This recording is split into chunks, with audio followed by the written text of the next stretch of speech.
having me this evening at your meeting. And it's really a delight to be with you guys. I think it would be best if we could be kind of hanging out together in person, but if we can't, well, we can't. And we'll make use of technology as the next best thing. So again, thanks for having me this evening. And I'm looking forward to taking this opportunity to really, as I just mentioned to Sarah, to talk about what I think to be a new type of argument for design, a new type of argument for God's existence and role in the origin and the history of life. And so this involves work in synthetic biology, which I'll explain what synthetic biology involves in just a few minutes. But if you're not familiar with who I am or where I work, I'm a biochemist and a Christian apologist, and I work for an organization called Reasons to Believe. And our website is www.reasons.org. And we're an organization that looks at the intersection of Christianity and science, adopting the posture that the latest advances in science provide us with evidence for God's existence, and also can be used to demonstrate the reliability of the creation accounts in Scripture. And our objective is to use really science as a bridge to the gospel, to help people recognize that indeed, again, a creator exists, which I think is a necessary precondition before you can really present the gospel to somebody. So if people are not familiar or not convinced, I should say, that God exists, it's very difficult for them to really apprehend the ideas that are foundational to the gospel. So we see our organization as being not only an apologetics organization, but also an evangelistic organization, where our hope is that we can, again, develop tools that helps people in the church to share their faith more effectively, but also that we can use the tools that we develop to directly reach out to open-minded skeptics and to people that are seekers. So that's what we're about at Reasons to Believe. And so the title of my presentation tonight is Creating Life in the Lab. And to get things started tonight, I just want to have a little bit of fun, and that'll kind of ease us into the topic. And the question on the table this evening is, how many of you have seen either the Jurassic Park or the Jurassic World movies? I would imagine quite a few of you have seen those movies, at least one of those movies that are part of that franchise. But I've never seen any one of the movies that are part of Jurassic Park or Jurassic World. And people are actually surprised to learn that, because they think that since I'm a biochemist, that I ought to be interested in a movie that involves cloning dinosaurs from ancient DNA. And I understand the premise behind the movies. It's a fascinating premise, but I'm just not interested in seeing the movies, because for me, I really see them as monster movies where it's all about these terrifying dinosaurs that terrify human beings. And so I see these movies as monster movies, and I just don't have any interest in watching dinosaurs chomp down on people. Now, if that's your cup of tea, no judgment from me. Go ahead, enjoy yourself, watch the movies, and have fun with them. Now, just so you don't get the wrong impression, one of my favorite TV series is The Walking Dead. So while I'm not real interested in watching dinosaurs chomp down on people, I don't seem to have a problem with watching zombies terrorize people. So anyway, to each his own, I suppose. But in spite of the fact that, again, I've not seen these movies, I recognize that these movies are really very much part of our popular culture. And a couple of years ago, when the latest installment of the Jurassic World movies was released, our publicist asked if I would be willing to do some radio interviews and appear on different radio programs and podcasts talking about scientific errors in Jurassic World. And her thought was that this would be something that maybe people would be interested in, and we could use this as a segue to talk about more significant science faith issues. And so I agreed to do that, but then that meant that I would have to watch one of the movies.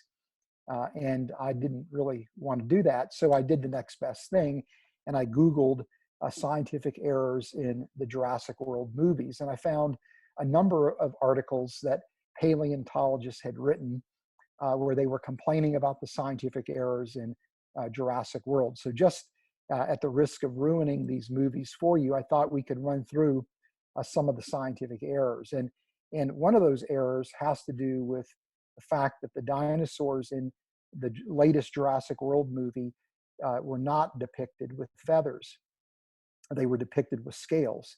Now, this is okay for the earlier movies, because at that point in time, when the Jurassic Park movies were released, paleontologists weren't aware of the fact that dinosaurs actually had feathers. And we now know that all the dinosaurs were probably feathered. And paleontologists actually categorize dinosaurs into two groups, the avian dinosaurs and the non-avian dinosaurs. Both groups actually were feathered. Now, today, many paleontologists would argue that actually dinosaurs never went extinct, technically speaking, that they essentially were the evolutionary predecessors to modern birds. And so that we actually still have dinosaurs with us. It's just that we call them birds today as opposed to dinosaurs, where again, the feathered dinosaurs is part of that evolutionary connection between dinosaurs and contemporary or modern birds. And so the producers and the director for Jurassic World recognized the fact that scientists now understand dinosaurs as having feathers, but made a deliberate decision not to have their dinosaurs feathered in order to create continuity throughout the movie franchise. Another scientific error is the sound that the dinosaurs make. Dinosaurs in the movie are depicted as roaring, and of course that makes sense because those roars would make the dinosaurs terrifying. And again, if this is a monster movie, you want the dinosaurs to be as frightening as possible. In reality, most paleontologists believe that dinosaurs actually made guttural noises much like a crocodile, or or alternatively, they may have made a shrieking sound similar to the sound that birds make. Not that terrifying as a roar. Another scientific error was the size of the dinosaurs. The dinosaurs in Jurassic World are depicted as being much larger than those corresponding species of dinosaurs would have actually been in real life. And again, this is part of making the dinosaurs as terrifying as possible. Now, apparently there's a scene in the latest Jurassic World movie where two of the characters are trying to run away from a T-Rex specimen, and they decide that if they stand perfectly still, the T-Rex won't be able to see them, and they will be able to, would be able to escape the T-Rex.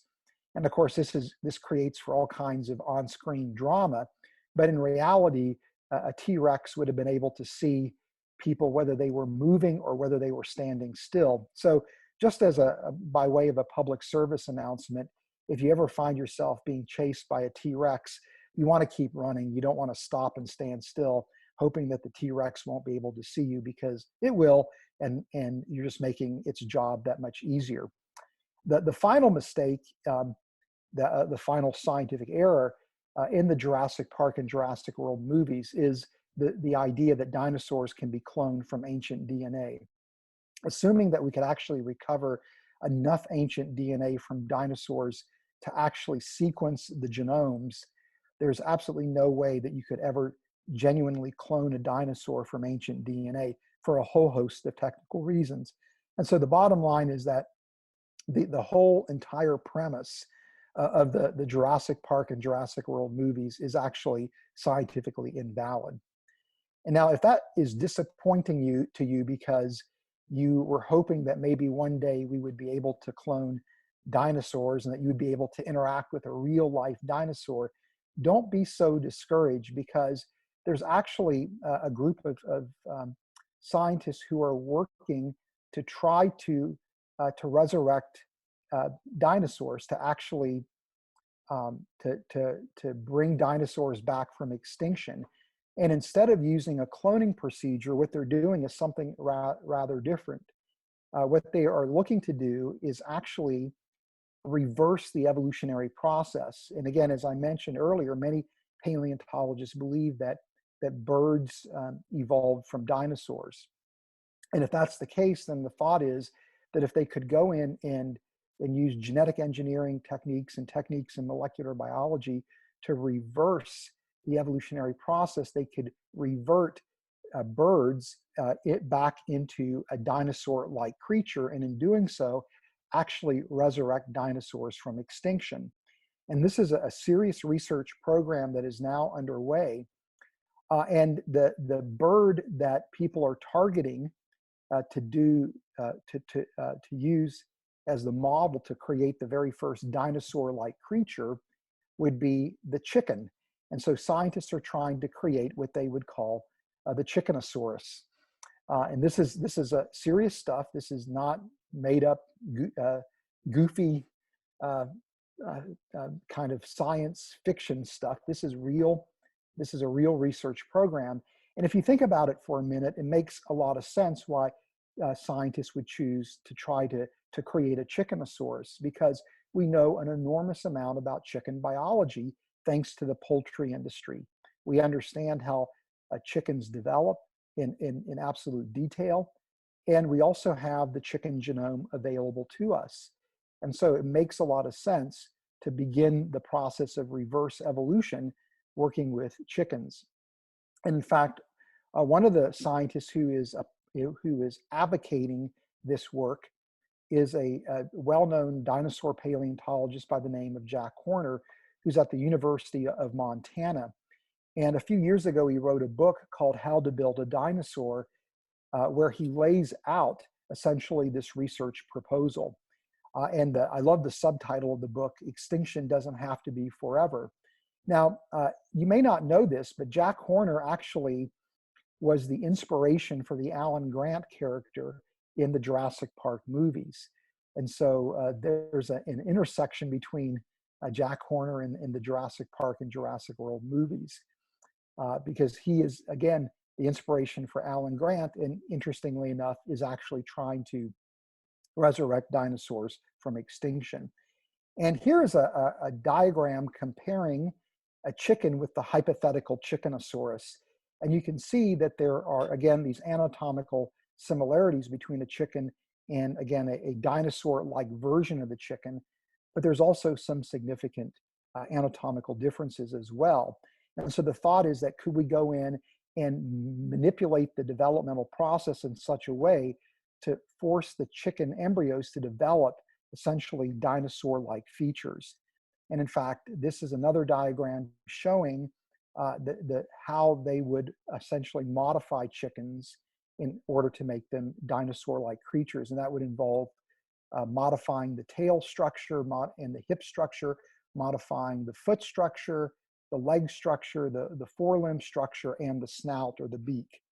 So there's a number of again, anatomical features that need to be targeted, but many researchers believe that within the decade or so, we would actually be able to create something, again, that would be dinosaur-like, starting with a chicken. And again, lest you think that this is an absurdity, there's actually a number of research groups around the world that are actively working on this project. This is an image taken from a paper published a few years ago, where a team of researchers from Harvard University manipulated the developmental process of chick embryos to get the beak-like structure in the embryos to develop into a snout-like structure. On the left-hand side is an image of a chicken skull in the embryo stage. On the right is an image of a reptilian skull.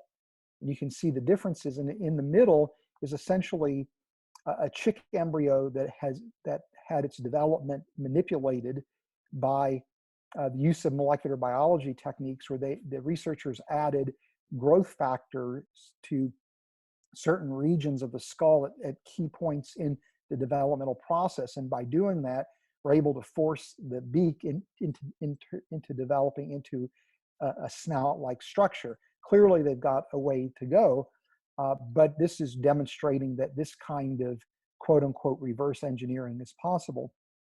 Another study that was done actually involved the lower limb structure of a chicken, where they modified the developmental process in such a way that the tibia of the chicken actually developed to be like that of the lower limb of a dinosaur-like creature, again, demonstrating in principle that this kind of developmental manipulation is possible. And so we very well could see within a decade or so somebody producing in the laboratory a dinosaur-like version of a chicken. And so if you find yourself one day walking down the street in your local community and you see a giant chickenosaurus chomping around through the neighborhood, my advice to you is to run as fast as you can. You don't want to stand still, hoping that the chickenosaurus won't see you, because probably won't turn out too well for you. But anyway, all that fun aside, the work that's being done to reverse evolve dinosaurs from birds is part of a larger research program in the life sciences called synthetic biology. This is one of the most exciting areas in the life sciences that really involves a fusion of engineering and biology. And the people that are doing this work have two primary objectives that they are focusing on, and that is to either re-engineer existing organisms into novel, non-natural life forms. And so one example of that would be what we have just talked about, trying to reverse evolve dinosaur-like creatures from chickens. But there's the work that's being done with genetically modified organisms, both animals and plants, falls under the umbrella of synthetic biology, where you're trying to create plants that are able to produce, more nutrient-rich, food stuff, or maybe you're trying to create some kind of cattle that would produce certain drugs in its milk that you could then isolate by, milking the animal and then extracting the drug from the milk. Or people are spending a lot of effort trying to re-engineer single-celled organisms like brewer's yeast or the bacterium E. coli to create these organisms that are non-natural versions of yeast or of bacteria, with the idea that they could be used as bioreactors to generate valuable materials. Another area of work is to try to go in the lab and create protocells starting with simple chemical materials. And so this involves a lot more of chemistry and biochemistry than it really does molecular biology and genetic engineering. And again, the primary motivation for this work is really technology oriented, where again, people envision these microorganisms as serving as bioreactors, where you could feed them relatively inexpensive starting materials and use solar energy or some other renewable source of energy and get these organisms to produce biomedicines, biofuels, different types of bioplastics, or that they could have, for example, again, agricultural utility in a wide range of applications. But there are other people who see work in synthetic biology as actually giving us a tool to characterize the evolutionary process, where through synthetic biology, we are in effect taking control of evolution. And so people argue that by using the tool in this way, we can gain insight into the origin of life question, as well as insight into the evolutionary history of life on Earth, kind of following in the footsteps of Richard Feynman, the famous Nobel laureate in physics, who at one time said, if I can build it, it means I understand it.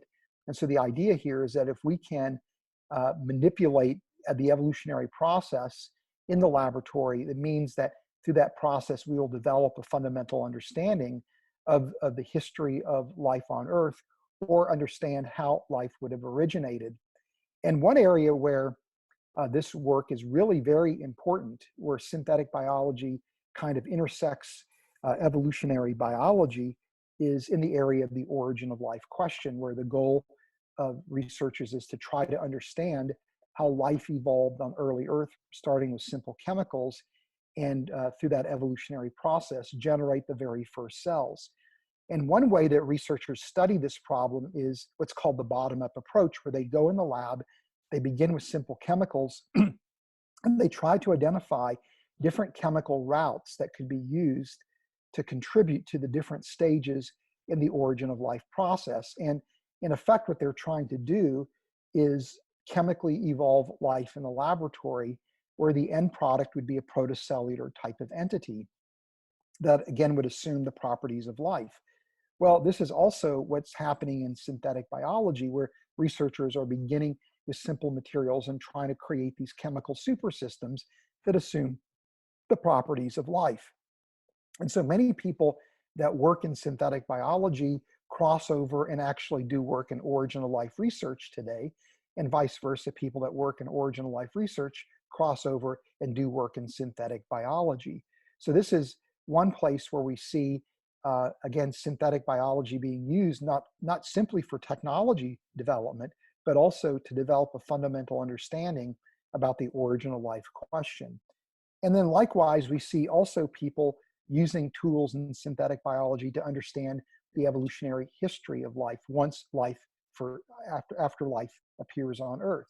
And so the example of the studies done by Jack Horner and his collaborators, where they're trying to reverse engineer chickens into CHICKENOSAURUS type creatures, is part of the use of synthetic biology to understand the evolutionary process. These researchers are not trying to create a chickenosaur as a scientific parlor trick, but they really are trying to understand through this work the evolutionary process. Now, many people that work in this area, again, think that and argue that the work in synthetic biology is going to be critical for us to develop a deeper understanding of the evolutionary origin and history of life. But other people that work in this area argue that the implications of this work extend far beyond simply a scientific understanding of evolutionary history.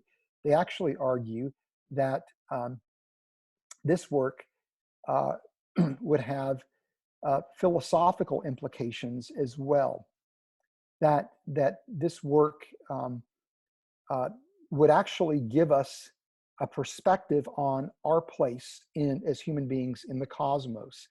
And one of the philosophers who has argued that work in synthetic biology has profound philosophical implications is the philosopher of science, Marc Baudot, who also serves as the chief operating officer for a company called Proto-Life, which is headquartered in Venice, Italy. And this particular company is trying to build protocells for technological purposes. But in an interview with the Associated Press, Baudot said this: creating protocells has the potential to shed new light on our place in the universe. This will remove one of the fundamental mysteries about creation in the universe and our role. We are doing things which were thought to be the province in some quarters of God, like making new forms of life.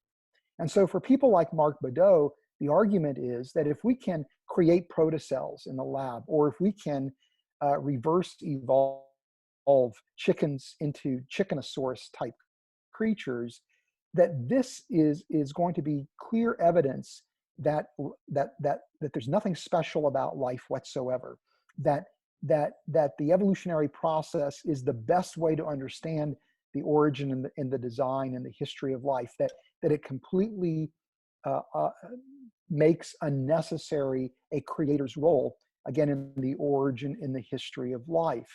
And that we now are beginning to take on the role that was traditionally attributed to God, which is creating new forms of life. So people like Baudot see profound philosophical implications connected to work in synthetic biology. And I do as well. But what I would argue is that there's a real irony to the perspective of Marc Baudot, because I would actually argue that what the work in synthetic biology is doing is not undermining a creator's role in the origin and the design and the history of life, but actually is providing us with empirical evidence that intelligent agency is indispensable to convert chemicals into the very first cells, or to orchestrate transitions from one major group of organisms into another major group. That is, I think the work in synthetic biology is actually providing us with very powerful evidence that a creator must have played a role in the origin and the design in the history of life. And to me, this is a new type of argument for design, a new type of argument for God's existence, that I would call an empirical argument. Because here we're not arguing for design in the traditional way that people have argued for design, by either pointing out the deficiencies of evolutionary processes to generate the very first cells, or to carry out evolutionary transformations, or highlighting the appearance of design that we see in biochemical or biological systems. Not that there's anything wrong with those two lines of argumentation, but what we're looking at here is a really distinct argument where we're looking at what does it take empirically when researchers go in the lab to create artificial cells, or what does it take empirically for researchers when they go in the lab and they try to reverse evolve a chicken into a chickenosaurus-like creature. And in every study that I've examined, what becomes evident is that the researchers are playing an indispensable, integral role in the success of the experiment. And that if it wasn't for the role of intelligent agency, the central role of intelligent agency, these kind of transformations simply would not take place. And so what this is showing us is empirically that intelligent agency is critical. And I think that represents a distinct or a new type of argument. In fact, I present this argument in my book, Creating Life in the Lab, which was published in 2011. And since that time, I've been actually working at elaborating and extending the argument that I presented in Creating Life in the Lab. In this book, I primarily focus on the origin of life question, and I'm now beginning to do work where I extend the same argument beyond the origin of life, looking at the evolutionary history of life. And so what I'd like to do today, in the time that I have left, is give you talk about four studies that have been published recently in the scientific literature that involve work in synthetic biology that also represent key transitions in the history of life on Earth, where life is going from one regime of complexity to the other, and show in these representative studies how, again, intelligent agency is indispensable for the success of this work. And again, the idea here is that these case studies will help to illustrate the way the argument works, to give some detail to the argument. Now, in the next few minutes, there will be points in time where what I'm going to present may feel a little bit on the technical side to you. And I apologize for that, but I'm doing that deliberately because as an editor once told me, when you write, you want to show people, not tell people. And so by giving you some of the technical details, I'm hoping that I'll be able to show you why I would claim intelligent agency is critical in affecting these kind of transitions in a laboratory setting, and therefore by extension, intelligent agency would be critical, again, in affecting these transitions in life's history here on Earth. So I apologize for, again, being a little bit technical, but I'm doing it intentionally with a purpose in mind. If at some point it feels like the technical details are a little bit overwhelming for you, just bear with me and look for the big picture concept, or hopefully try to identify the big picture concept as I talk about these different studies.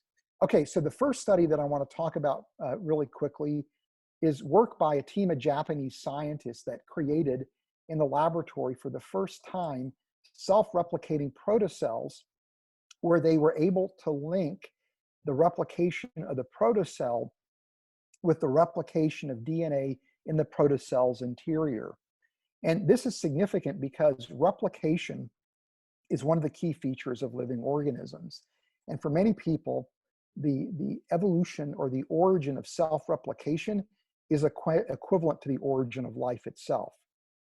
And so what these researchers are doing is something rather remarkable by creating, again, these protocells that can grow and replicate for multiple generations, where the growth and replication is coupled to DNA replication in the cell interior. And in fact, they even developed a way to replenish the nutrients in these protocells, which allowed, again, the daughter cells in turn to grow and replicate for, again, multiple generations. Now, this is a cartoon showing what these researchers did. And they started off with a vesicle, which is a hollow sphere-like structure, where in the interior of the sphere, they encapsulated a small piece of DNA, a piece of DNA that would be what's called a primer, an enzyme called DNA polymerase, which would replicate the DNA utilizing the primer, and then nucleotides, deoxyribonucleotides, which are the building blocks of DNA. And then by very carefully heating the protocells, it would cause the DNA double helix to unwind, exposing single-stranded DNA that then would allow the DNA polymerase to replicate the DNA.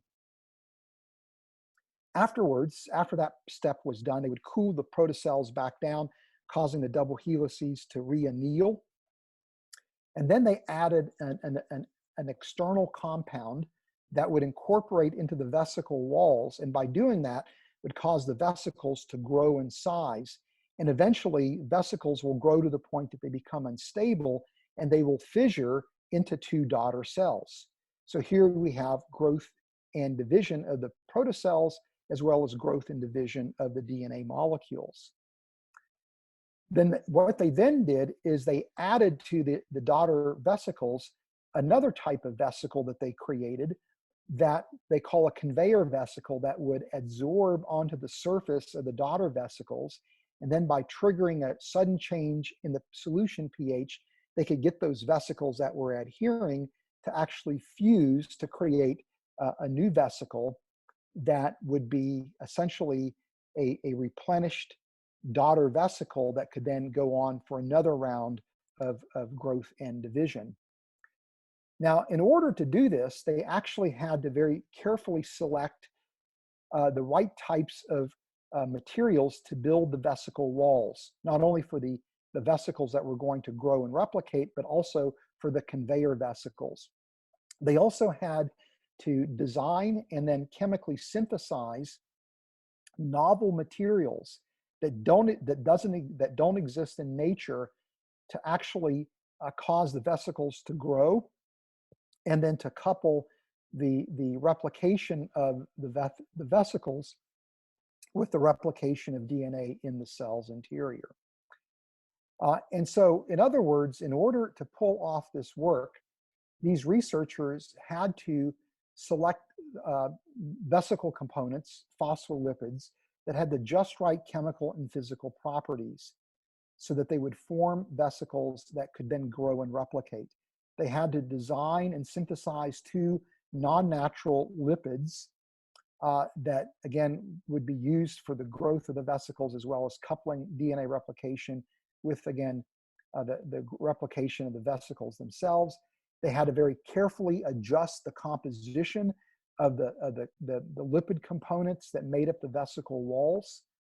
They had to even very carefully manipulate the conditions in the laboratory to get the contents of the vesicles to be entrapped within the vesicle interior. They had to very carefully regulate the heating and cooling process to trigger DNA replication. They had to add the just right amount of external materials to get the vesicles to grow and destabilize. And they had to very carefully regulate the conditions to get the vesicles to fuse. In other words, what you see is that you have researchers that are utilizing hundreds of years of accumulated scientific knowledge to develop elaborate strategies that they then implemented in highly sophisticated laboratory protocols, requiring highly skilled scientists to pull them off under highly controlled conditions. And it's interesting when you read the language that these researchers use in the paper to describe their work, where they say, to achieve this goal, we selected well-defined suitable lipids and macromolecules, including newly designed ones, and constructed a giant vesicle-based model protocell that links self-replication of information molecules with the self-reproduction of a compartment. Notice the design language that is being utilized here, where they talk about their active role in the design and the execution of this particular research project. So in other words, what these researchers have done is shown that intelligent agency plays a critical and central role in creating protocells that have the capacity for growth and replication. And so instead of providing evidence for chemical evolution, ironically, what these researchers have done through this work is provide evidence for intelligent design. Now, another study that is of interest to us involves work by a team of researchers at UC Berkeley, where they genetically engineered a brewer's yeast to be able to produce a compound called noscapine, which is we'll talk about this compound more in a minute. But this work was done primarily for biotechnology purposes. But this work, again, helps to illustrate what would be required in life's history to go from the last universal common ancestor to a wide diversity of bacteria and archaea on the early Earth. Because in order for a diversification of bacteria to occur, there has to be pathways to create new metabolic routes. And so this work by these scientists at UC Berkeley not only, again, has biotechnology purpose or implications, but also has implications for understanding the evolutionary origin of new or novel metabolic routes. Now, if you don't know what I'm talking about when I refer to a metabolic route, this cartoon will help explain that. And metabolism refers to reactions that are taking place inside cells where chemical compounds are converted from an initial reactant to a final product. And typically, these inner conversions involve a series of intermediate molecules. And so that's depicted here, where molecule A is converted to B, converted to C, converted to D, and then ultimately converted to E as the final product. And each of these steps in these metabolic reactions is mediated by a protein called an enzyme that functions as an enzymatic catalyst. It functions as a catalytic material, facilitating the inner conversion of these molecules.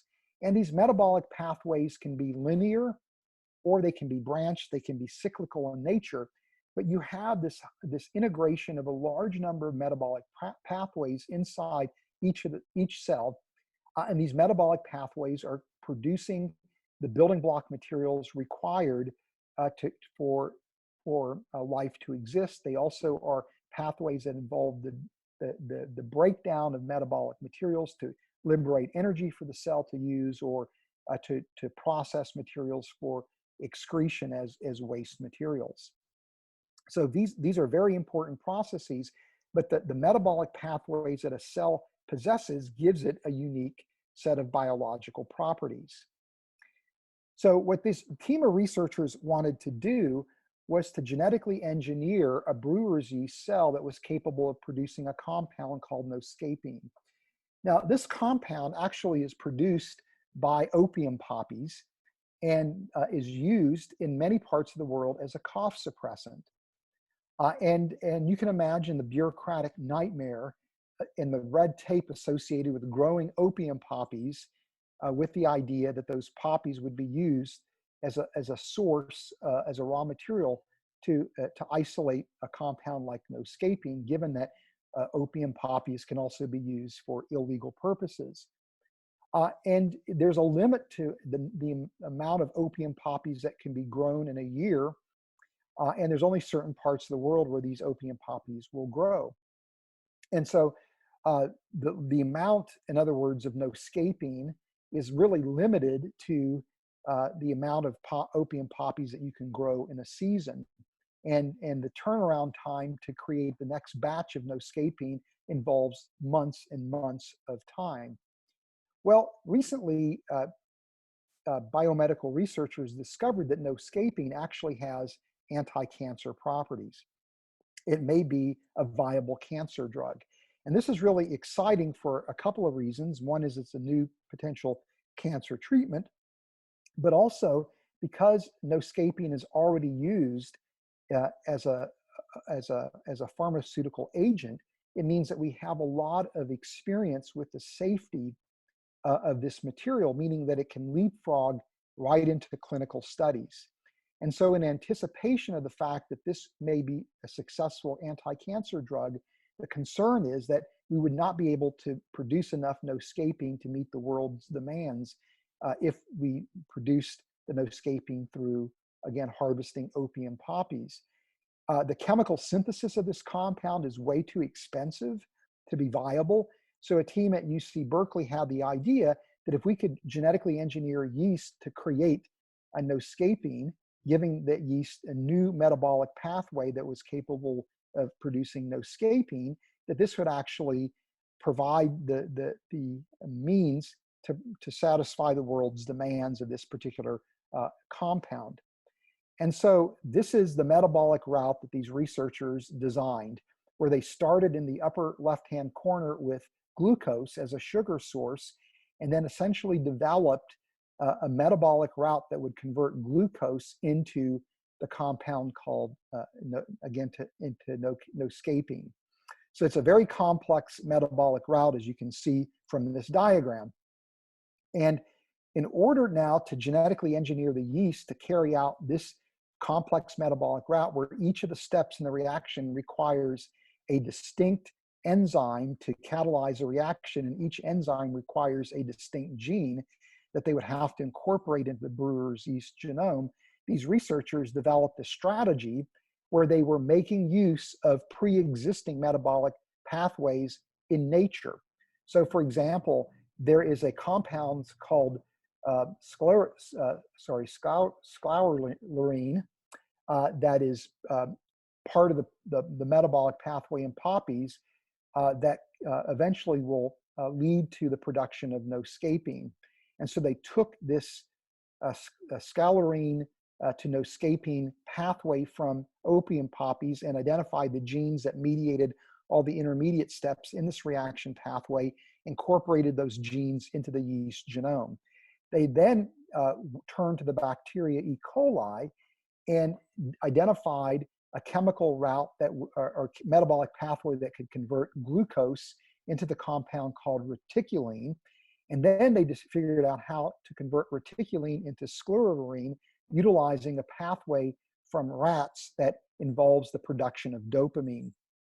And so in order to construct this pathway, they literally were co-opting metabolic pathways from 3 different types of organisms, incorporating those genes into the genome of the brewer's yeast.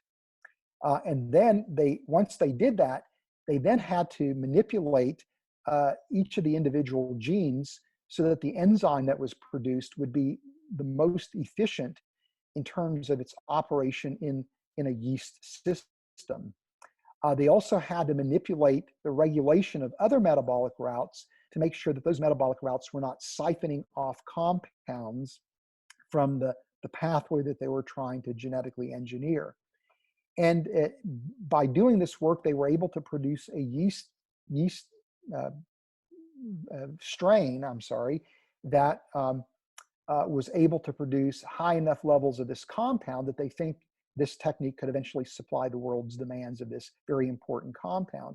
But again, the point here is this. Researchers, again, had to go into the laboratory and make use of accumulated scientific knowledge in order to design this pathway. And even then, they couldn't actually design genes from scratch, but they had to basically rely on pre-existing genes in nature, and again, to kind of cobble together a pathway that actually would produce the compound that they were interested in. And then once they did this, they still had to go in and manipulate using a fairly sophisticated strategy in order to get the metabolic pathway working with enough efficiency that you could produce this compound. So again, the point here is that empirically we can show intelligent agency plays a critical role in the emergence of novel metabolic pathways. That this is not something that looks as if it could be generated through the blind watchmaker mechanism of evolution, but again would require intelligent agency to pull it off. Now, another key transition in the history of life is the emergence of what are called eukaryotic cells. These are complex cells that possess a nucleus as well as internal membrane structures. And so here's a diagram showing you the two different fundamental cell types that we see in nature.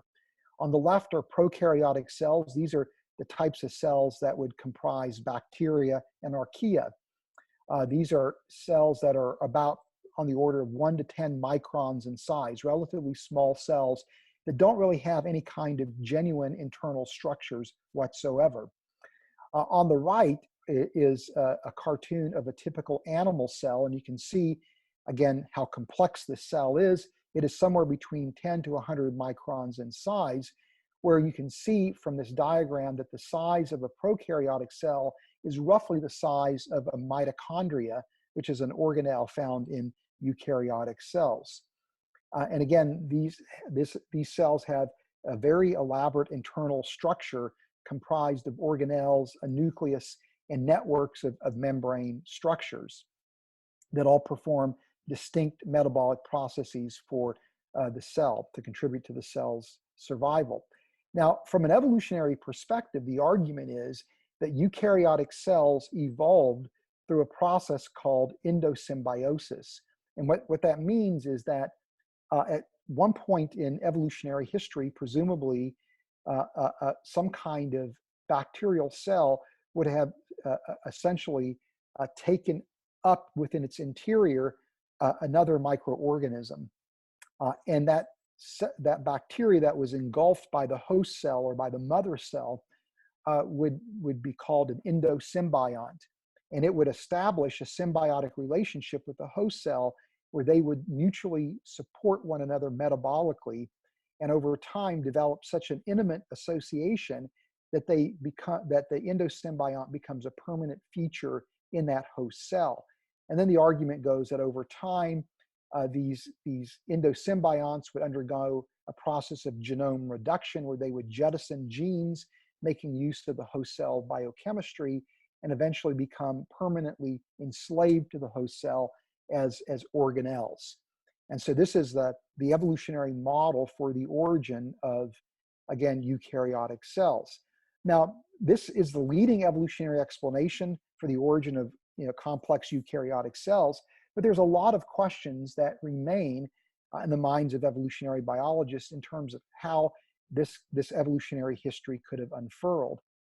And so in order to help address some of those questions, a team of researchers actually tried to use brewer's yeast and E. coli, the bacteria E. coli, to establish an endosymbiotic relationship between these two organisms, with the idea that this relationship would then give them a laboratory model that they could play around with in order to begin to understand how the process of endosymbiogenesis would actually work to create, again, a novel type of cell. And so in order to do this, they took an E. coli bacteria and they genetically engineered it to be deficient in thymine biosynthesis. And thymine is a very important compound that is an enzyme cofactor. And now E. coli that they created were unable to now metabolically produce thymine. They manipulated the genome so it was no longer able to make thymine, but they left intact a transport mechanism that the cell has where it can transport thymine from the external environment into the cell's interior. That means that once they incorporated E. coli into the brewer's yeast cell, E. coli could then make use of the thymine in the yeast cytoplasm as a source of this compound. But then they also manipulated the brewer's yeast so that it would be deficient in ATP production. Now, ATP is a fuel molecule that that cells use to drive different processes inside the cell. And it turns out that ATP is produced by mitochondria. And so they disabled the pathways in the brewer's yeast that were critical for ATP production, meaning that now the brewer's yeast would be dependent upon E. coli for its source of ATP. So again, they were helping to establish, again, a mutualistic dependence of these two organisms on one another. And so here's a cartoon showing on the left the brewer's yeast cell, and it's showing that in the wild type, it's able to convert glucose into ATP and generate ATP with its mitochondria. And then on the right, what they did is they disabled the ATP production pathways, and then they incorporated E. coli into the cell, where E. coli would serve now as the source of ATP for the brewer's yeast, and in turn the brewer's yeast would provide thymine for E. coli, where they now become mutually interdependent on one another. Now, in order to pull this off, however, the researchers had to do very precise and detailed manipulations of E. coli in the brewer's yeast. In order for E. coli to function as a source of ATP for the brewer's yeast, they actually had to incorporate into its genome a highly unusual protein called the ATP-ADP translocase. And this is a protein that resides in the membrane of highly unusual bacteria that actually causes them to pump ATP from the interior of the cell to the exterior environment. And the reason why this is an unusual protein is because cells don't want to pump ATP out of their interior, because ATP is such an important compound to power the cell's operation. If anything, cells will actually transport ATP from the external environment to the interior. And so there's a handful of highly unusual bacteria that have actually this enzyme that pumps ATP in the opposite direction. And so they had to incorporate this into the E. coli genome in order for E. coli to serve as a source of ATP for the brewer's yeast. They also discovered that when they added E. coli into the brewer's yeast internal environment, that it would essentially disappear very quickly. And they reasoned that what was happening is that inside the brewer's yeast, there are pathways that take things like E. coli that would be introduced into the cell and essentially digest them through what's known as a lysosomal degradation pathway. And so they ended up having to look through nature and discovering 2 or 3, again, unusual proteins that they could incorporate into the E. coli genome that would block the lysosomal degradation pathway. So in other words, they had to genetically engineer the E. coli to behave in a highly unusual, counterintuitive way in the brewer's yeast environment in order for it to serve as an endosymbiotic partner. And then on top of, so the point here is this. Sorry, I got ahead of myself. The point here is this: is that again, in order to establish what people believe to be the first step in the endosymbiotic pathway to the formation of complex cells, required, again, detailed knowledge on the part of researchers who then turned that knowledge into a sophisticated strategy that then required precise manipulation in the laboratory to pull it off. That is, again, intelligent agency played a critical role in establishing this endosymbiotic relationship. And so this, again, argues against an unguided evolutionary history for the origin of things like the emergence of complex cells. Okay, the last study that I'm going to talk about, and then we'll turn the floor over to you for questions and discussion, has to do with the origin of the human genome. And as it turns out that the human genome consists of 3.2 billion genetic letters. But those genetic letters are not found in a contiguous piece of DNA, but rather in pieces of distinct pieces of DNA that are then associated with proteins to form structures called chromosomes. And there are 23 pairs of chromosomes in the human genome, where one set of chromosomes comes from the mother, one set comes from the father. And there are 22 what are called autosomes, numbered from 1 to 22. And then there are also two sex chromosomes, the X and the Y chromosome. So this makes up, again, 23 pairs of chromosomes that are part of the human genome. Now, it turns out that in chimpanzees, there are 24 pairs of chromosomes, where there are 23 autosomes, and then again, the X and the Y chromosomes, the sex chromosomes. But when people have done comparisons of the chromosomes in the human genome with the chimpanzee genome, they've discovered that there are similarities in the banding patterns of many of these chromosomes. You can stain these chromosomes with dyes, and they produce highly characteristic banding patterns that will help you identify the chromosomes and give you a sense of the chromosome's architecture or its ultrastructure.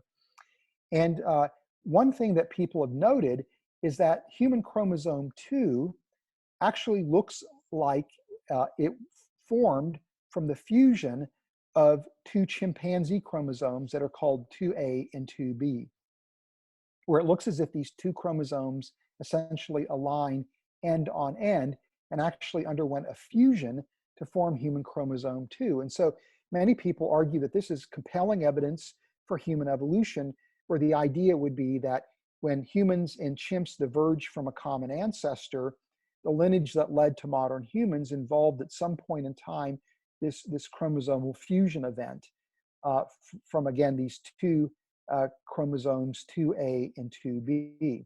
And further evidence for the fusion is not only just simply the similarity in the banding patterns, but chromosomes have these end regions that are called telomeres that are designed to keep the chromosome intact.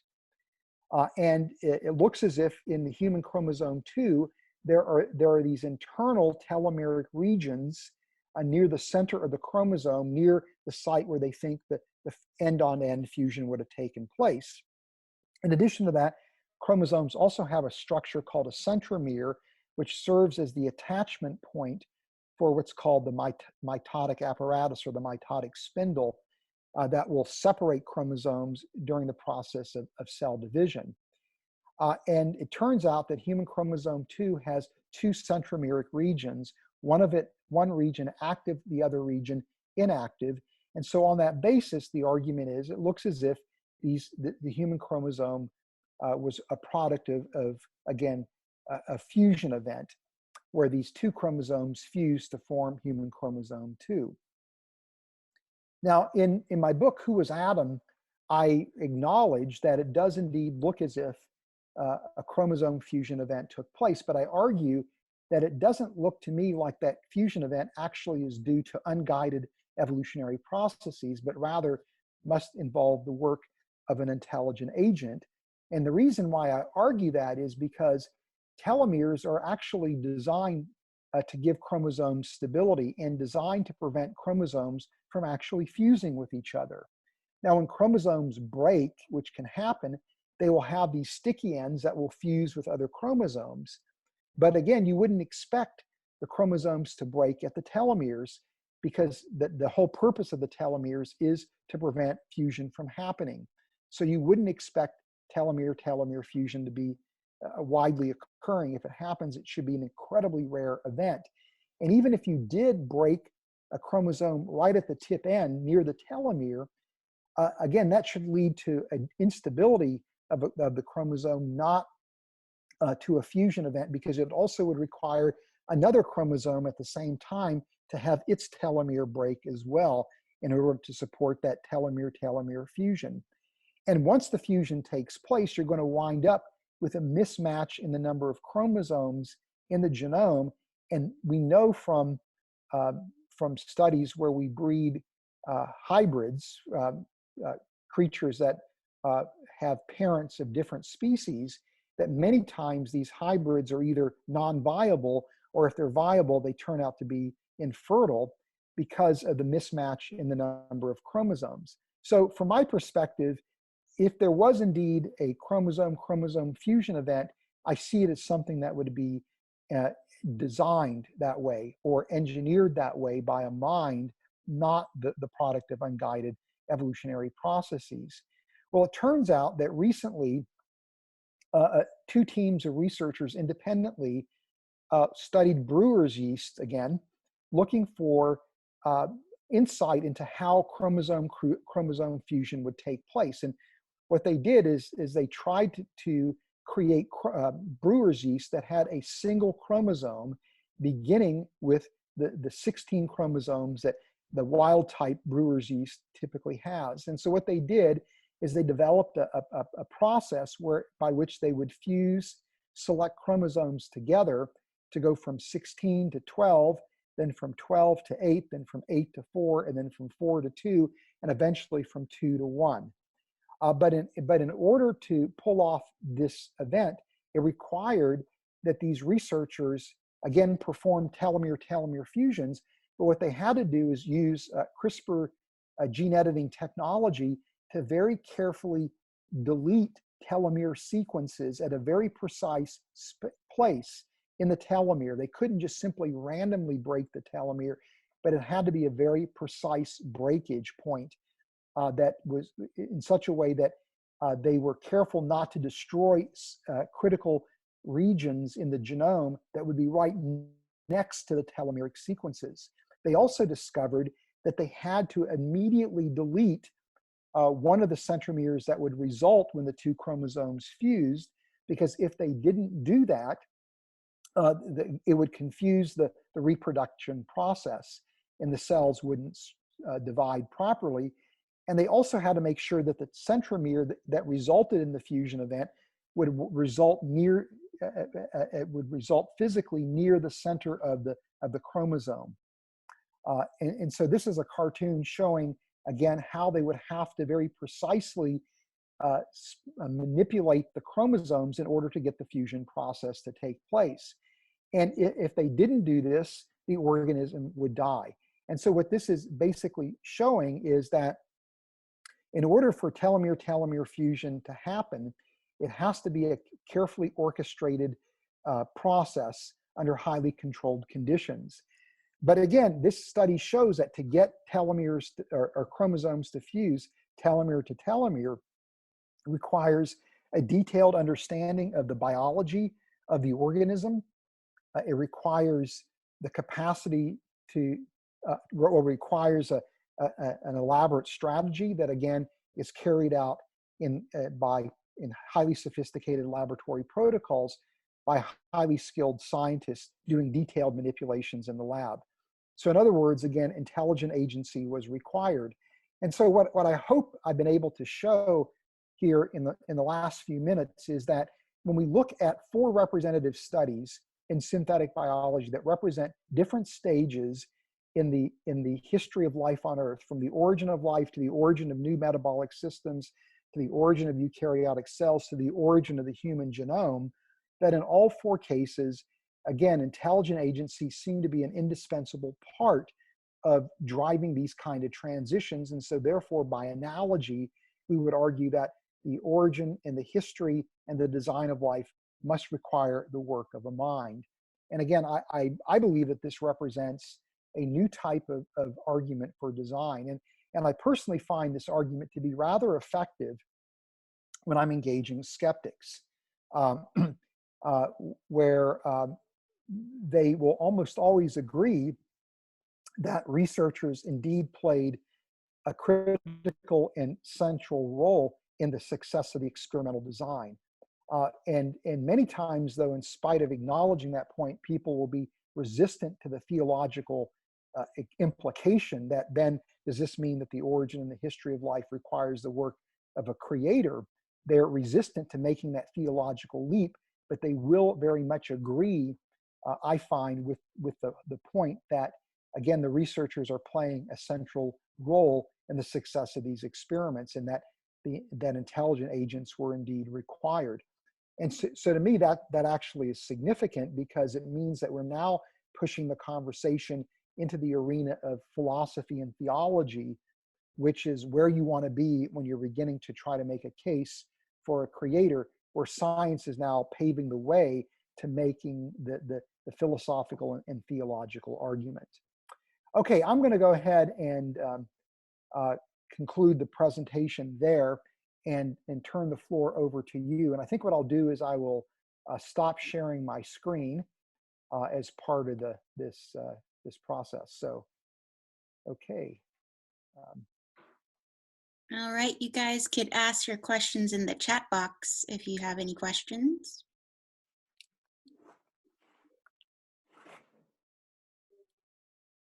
We have no questions right now.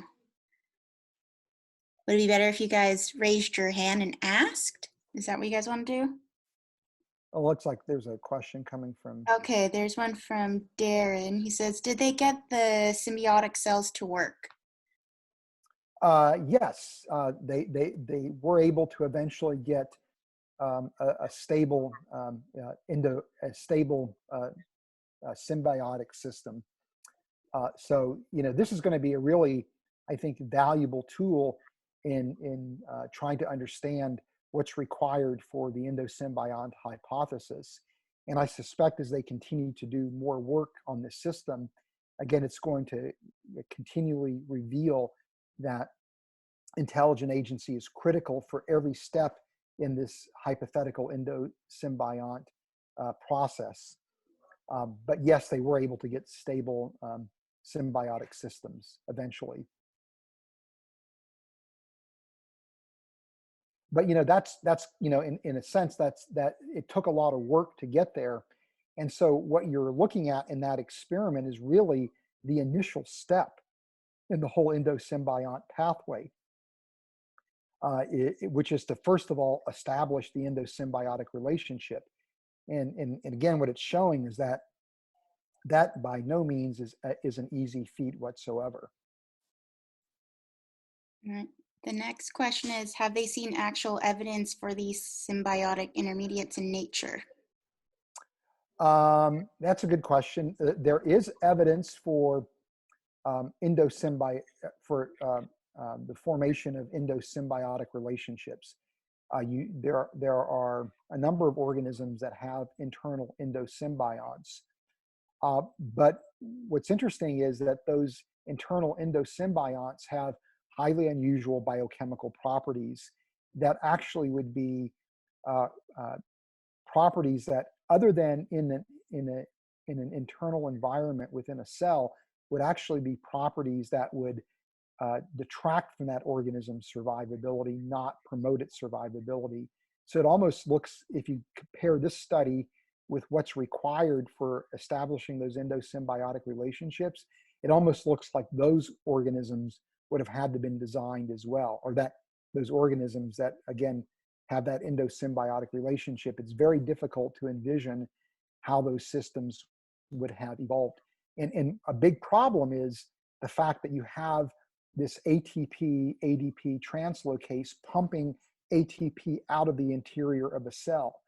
And that if that organism was free living, that would lead very quickly to the death of the organism, because ATP is such a valuable molecule. It's the energy source, or the energy molecule, the fuel molecule for the cell. And to go through all this elaborate effort to create ATP only to pump it out into the environment would be just an absurd design. But in an endosymbiotic relationship, that would be a critical design feature, because it would be critical for supporting that endosymbiotic relationship. So to me, in and of itself, I would argue that, yeah, those forms exist in nature, but I think that even to explain them requires design. It's not obvious to me how a system like that could ever have evolved. right. There's a comment that says, gotta pay the rent, ATP. Yep, got to pay the rent. All right. Here's a comment here. Thanks for your presentation. This is exciting stuff. What would you say to Christian lay people who might feel uncomfortable with the idea of playing God through synthetic biology? Yeah, wow, that's a great question. Because when you talk about, taking control of quote unquote the evolutionary process and generating novel, non-natural life forms, I think that the first concern that people have, really is summed up with the question, should we play God? And I'm of the opinion that the work that we are doing in synthetic biology actually is something that falls under the dominion that God has granted to us as creatures made in God's image. So if you go back to the Genesis 1 account, we see that human beings are uniquely made in God's image. And because we're made in God's image, we've been granted dominion over the creation. And we are to use that rulership over the creation to be stewards of the creation, but also to use what's in the creation to promote human flourishing, to drive human advance. And so we've been granted the right to control. We've been granted the authority over creation, and that we are expected to use creation for our benefit and for the benefit of all life on Earth. And so that is a very strong prescription for science. It's a strong motivation for developing technology from what we learn about science. But in Genesis 2, Adam was brought, the animals were brought to Adam, and he was naming those animals. And that process of naming the animals meant that he had authority over those animals. He was told to work the garden. That again is implying that he had authority over the plant realm and the animal realm. And so it's very clear we've been granted dominion over the creation. And so to me, the issue isn't playing God, because we have to play God if we're made in God's image. To me, the issue is, are we trying to take God's place? And so when you see statements like people like Mark Badeau, it's very clear in his mind that what we're doing with this capability in synthetic biology is assuming God's place, right? Whereas I think from a Christian worldview perspective, we would argue that we can actually use synthetic biology to glorify God. And we're able to do this because we bear God's image. And so when we are creating artificial, non-natural life forms, we're exercising the image of God. We're bringing glory to God. And if we do it with the proper attitude, the proper orientation to God, this is something that, again, falls within our purview as creatures that have dominion over the creation. And in fact, you could even argue that synthetic biology could be part of the role that we would play as redemptive agents, ushering in the kingdom of God, where through this technology we could develop medicines for people. We could promote economic growth and development, which would allow us to love our neighbor as ourselves. We could do a better job of taking care of the creation. So there's a lot of ways in which we could use synthetic biology to promote the kingdom of God and to play a role, if you will, in helping to for redemptive purposes. And so it's all about how we view synthetic biology and how we view, again, our place in the cosmos as image bearers. But I think there's nothing I see within Scripture that would say that we shouldn't be doing the type of work that's going on in synthetic biology. But it all boils down to, do we have a proper orientation and a proper attitude towards our Creator? All right. The next question says, do you consider your perspective to be one of a divinely induced, directed evolutionary origin of life?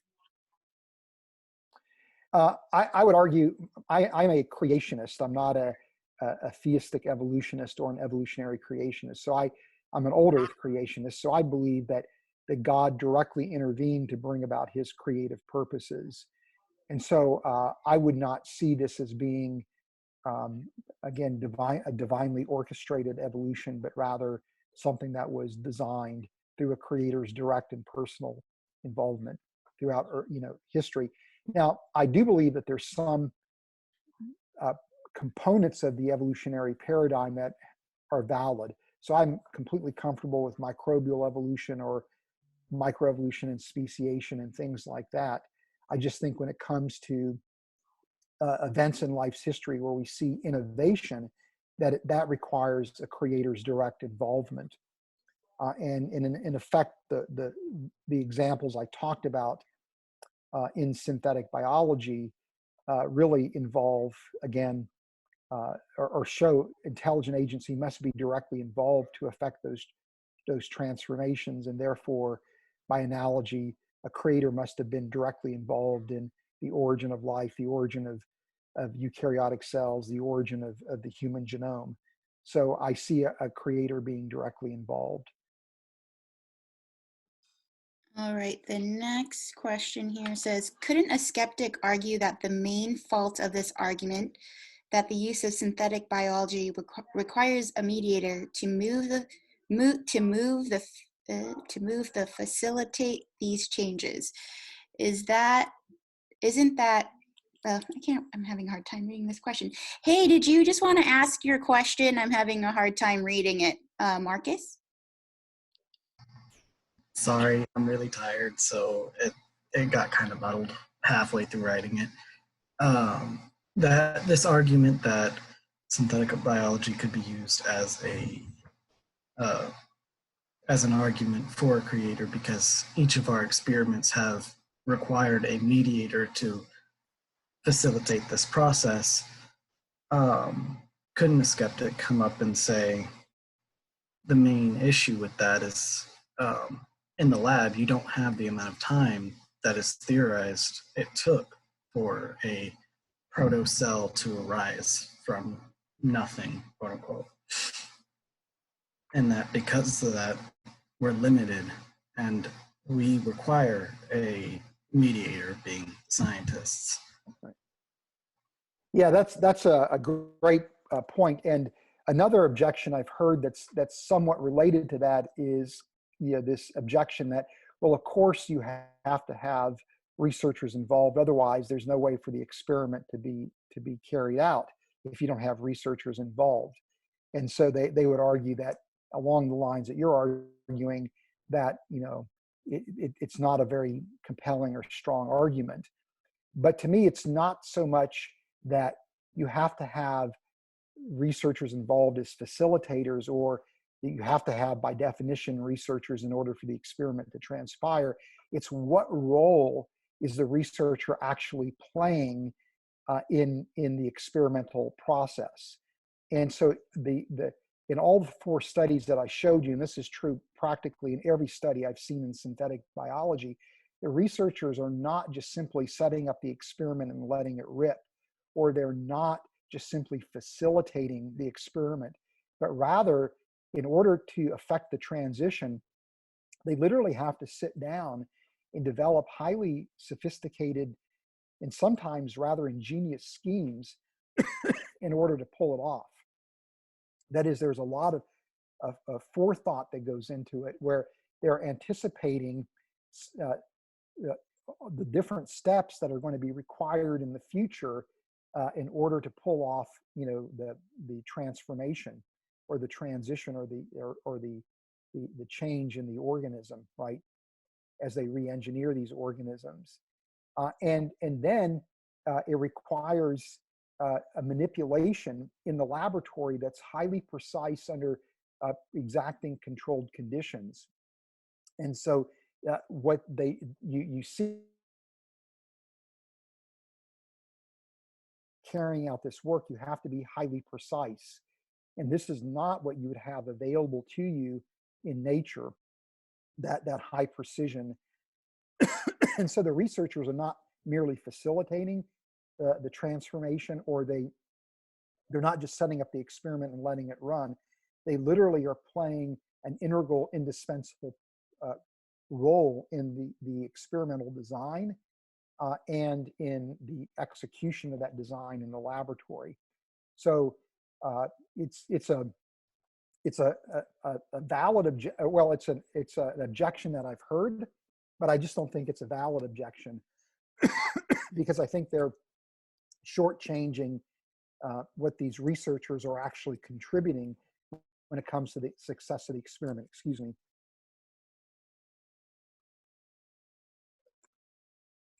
And in fact, you know, when you look at the people that are involved in this work, these are some of the most brilliant minds in the world that when they describe the work that they've done are very quick to point out how clever and how ingenious they were as researchers in order to pull this off.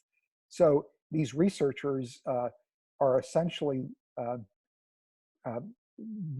accepting acclaim for the work that they've done because the work that they've done is so ingenious and is considered to be science at its very best. So when you look at what the role the researchers are playing, it's not a facilitative role, but it's a central integral role that's absolutely indispensable. Does that help, Marcus? A little bit. I want to give everyone their time to ask questions, but I would think that my thinking is that you wouldn't really be able, like, this is what I get for being tired while trying to ask this.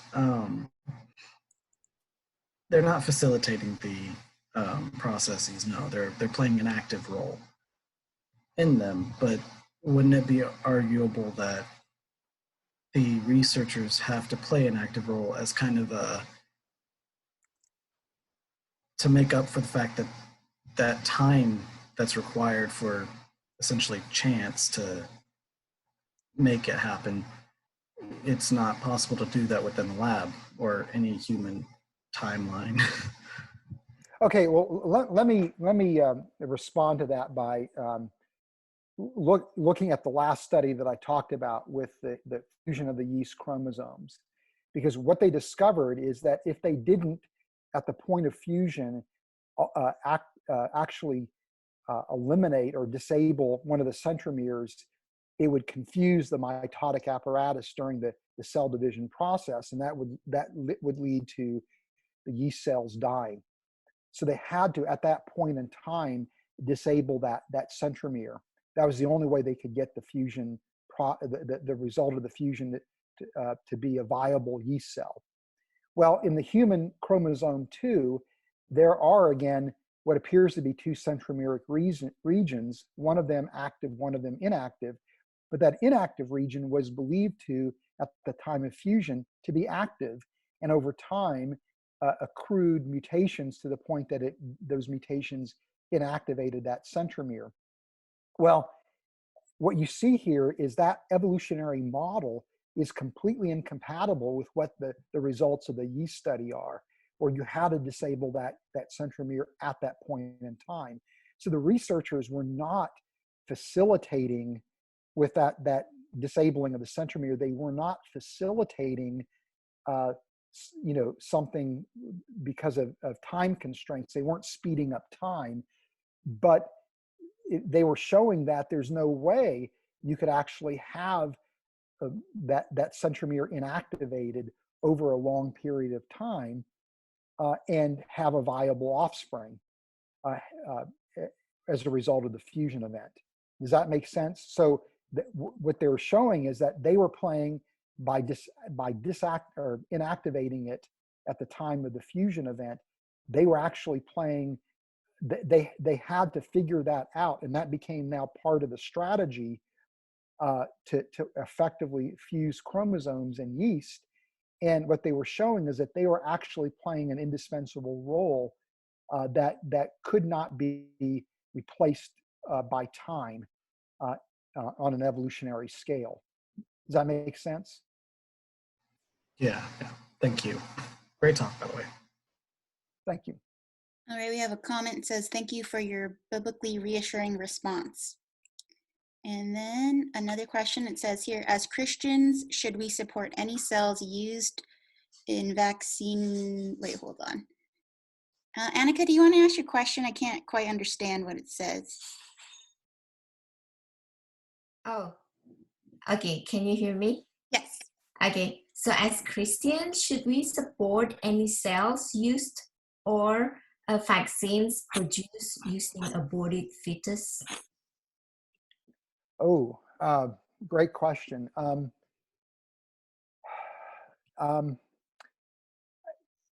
Like you, I would be a pro-life person, and so I would be um, uncomfortable with the idea that we would use cells from aborted fetuses for vaccine production. So I would be really uncomfortable with that. And I know that vaccines play a really important role, obviously, in promoting the health of individuals, promoting public health. So I'm very much somebody that is not an anti-vaxxer by any means, but I would argue that there's probably some modes of vaccine production that I would be very uncomfortable with as a Christian utilizing for that reason. But you really are operating within a gray area, because if you're now having tissues that are left over from abortions, and that abortion was not done specifically to produce the cells for utilitarian purposes to use for vaccines, but you're simply now making use of cells after an abortion has taken place, you could argue that by creating vaccines and using that to treat, to promote the health of other individuals, that you in effect are redeeming that very horrific act of evil, or you're providing some form of redemption or meaning that to attach to that very horrific act of evil. So you could see that as being maybe redemptive. But if you're motivated to do the abortion simply to produce those cells for vaccines, now that seems to me to be highly morally repugnant, versus, okay, the abortion has already happened and the motivation for the abortion is termination of pregnancy, not the production of a vaccine. Then you could argue maybe that this would be, again, redemptive. So it's really a gray area, and I think as Christians, there could very well be room to actually disagree on whether we should make use of those vaccines or not. Where one position would be absolutely not, by virtue of the fact that it's tied to an abortion, and again, viewing abortion as being an evil. The other would be, yeah, abortion is an evil, but by creating these vaccines, at least offers some redemptive value to that horrific act of evil. There's some good that could come out of that horrific act of evil. And I think someone as a Christian could argue both positions and still be, I think, strongly pro-life. But yeah, I don't know that I personally would be uncomfortable with that, but I don't know that I would condemn another Christian who is pro-life who would be comfortable with that practice for reasons that I outlined. Well, I think that's the end of the questions. Oh, wait, here we go. Here's another one.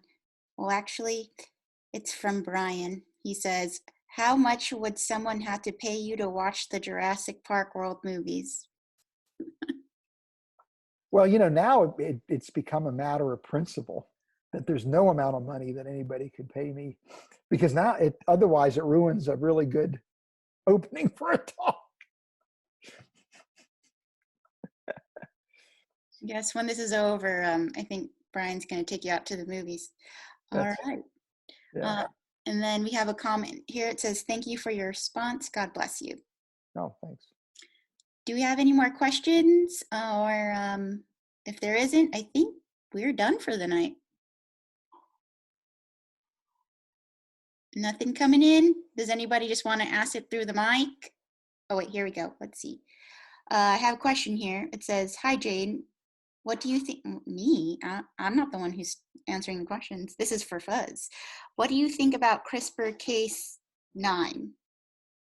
Oh, actually wrote a book that dealt with CRISPR-Cas9 gene editing. The book is called Humans 2.0, and it looks at the use of CRISPR-Cas9 gene editing for biomedical purposes, but also for the prospects of human enhancement technology.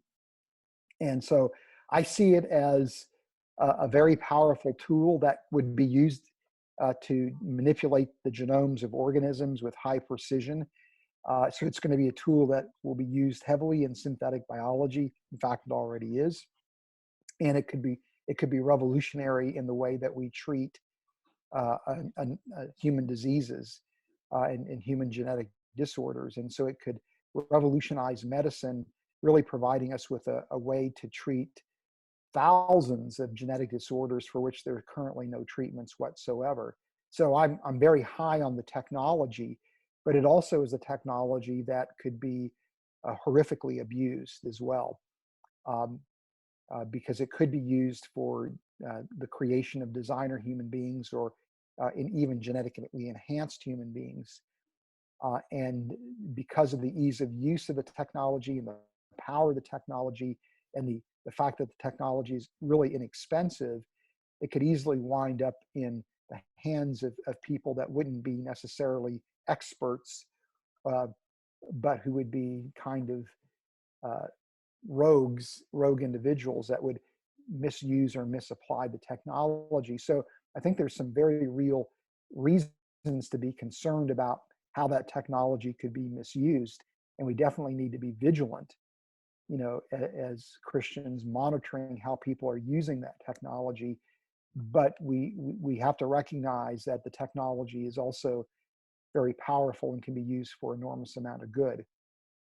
And I mean, this is, the problem, the same kind of ethical challenge that we face with synthetic biology that was, addressed earlier with the question, is this something that we should be doing as human beings? And, it's really all about appropriate risk management. But to me, it highlights how critical it is that as Christians, we actually are engaged in what's happening in emerging biotechnologies. It's, I think, critical that we actually are encouraging young men and women who are Christians to go into these research areas where they would represent salt and light in those communities, serving as a voice of reason and maybe a moral voice as well in terms of how the technology should be used and ways in which we should avoid using the technology. So whether we like it or not, these technological advances are here to stay, and they're only going to become more pervasive. And so we have no choice but to engage them.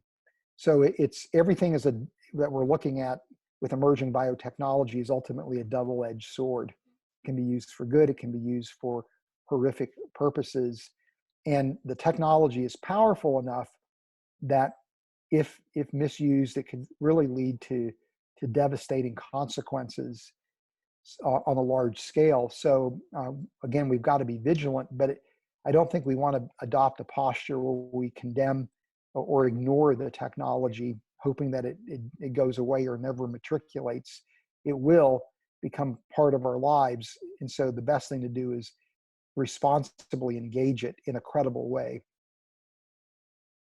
He said, they talked about CRISPR at the end of my bio class and it seemed very scary. Thank you, Mr. Rana, for your comment. It is scary, but it also can be really exciting when you think about the prospects of using it. So we want to be careful to balance, again, the legitimate fear and concern we have about the technology with recognizing the power and the potential of the technology as well. So there's a real balance that we need to bring to the table. Great. Any more questions? I think that was the last comment. Anybody else? Giving you one more chance. Well, I guess that's it. And if you guys want to use your little clapping applause icons to thank Fuzz, you could do that, or you could turn on your camera and do this. We got a quiet crowd here. All right, I see the little clapping hands. It works, yay! So cool. Well, thank you for speaking to our group tonight, and we'll have this posted up on YouTube sometime in the near future for anybody who wants to rewatch it or share it with somebody.